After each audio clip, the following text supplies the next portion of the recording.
On est en compagnie de notre spécialiste sportif, Luc Boudreau. Comment ça va aujourd'hui? Ça va bien, François, merci. Vous avez passé une belle fin de semaine? On va changer de sujet.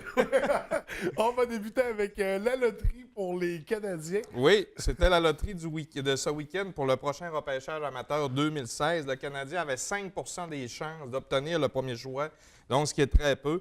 Ils choisiront finalement au 9e rang du repêchage, donc ce qui était prévu déjà.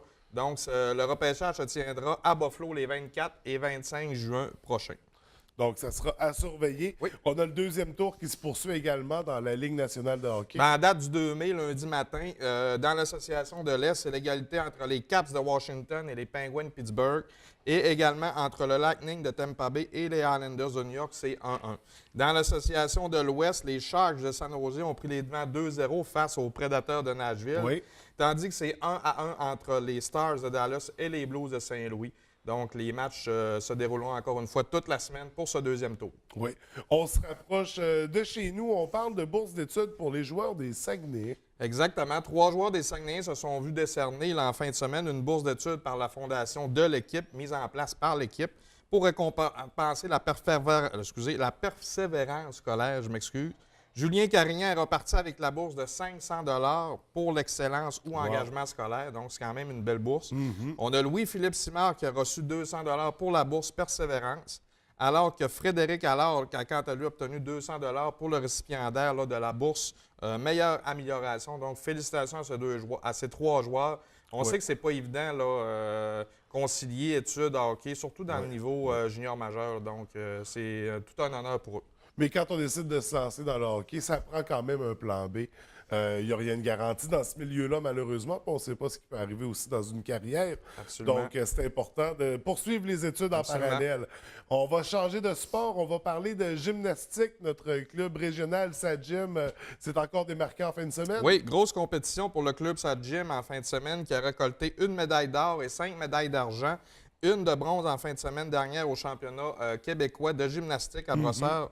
Donc, les lauréats du côté des filles, catégorie novice, Livia Boivin et Lauriève Trépanier ont tous les deux remporté 2 médailles d'argent et 2 médailles d'argent et 1 médaille d'argent. Donc, pour Livia, 2 médailles et pour Lauriève, 1 médaille d'argent. Donc, excellent résultat pour eux. Océane Sourbier, catégorie senior, médaille d'argent et Léa Bergeron, médaille de bronze en catégorie Argo.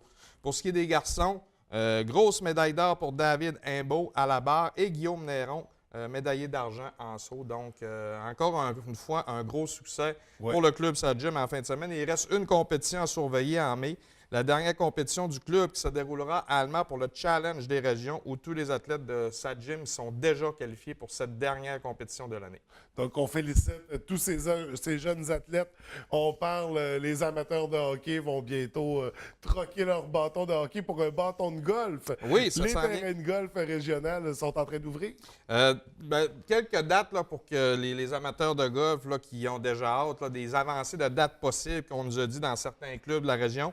Donc, j'y vais en énumérant les clubs. À celui de Lac-Saint-Jean, on prévoit ouvrir le 13 mai prochain, donc vendredi le 13, en espérant que la date ne soit pas trop prémonitoire. prémonitoire. Le club Saguenay, quant à lui, va ouvrir à la mi-mai. Celui de Port-Alfred, donc à la baie, d'ici 1 à 2 semaines. Donc, on n'est pas capable, par rapport à la fonte des neiges, de savoir une date exacte, mais on prévoit à peu près 2 semaines.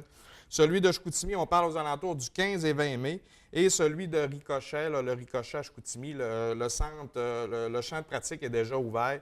Donc, mais pas, encore une fois, le par 27 et le par 36 n'est pas ouvert encore. Donc, on est en retard d'au moins 2 semaines par rapport à l'an passé, ce qui est quand même beaucoup et un petit peu tannant pour nos amateurs de golf. Donc, il y aura certainement un impact également économique pour le sport, oui, absolument. Malheureusement. Mais plus que 2 semaines à attendre, donc on se croise les doigts pour que les températures accélèrent le processus. Absolument, oui. On revient sur le hockey, on parle du pré-camp des élites. Oui, c'était dans le fond la dernière activité des élites de Jonquière, le pré-camp d'entraînement pour la prochaine saison. Une centaine de joueurs de la région et de la Côte-Nord, parce que c'est le bassin des élites, se sont présentés à l'entraîneur-chef Steve Thériault.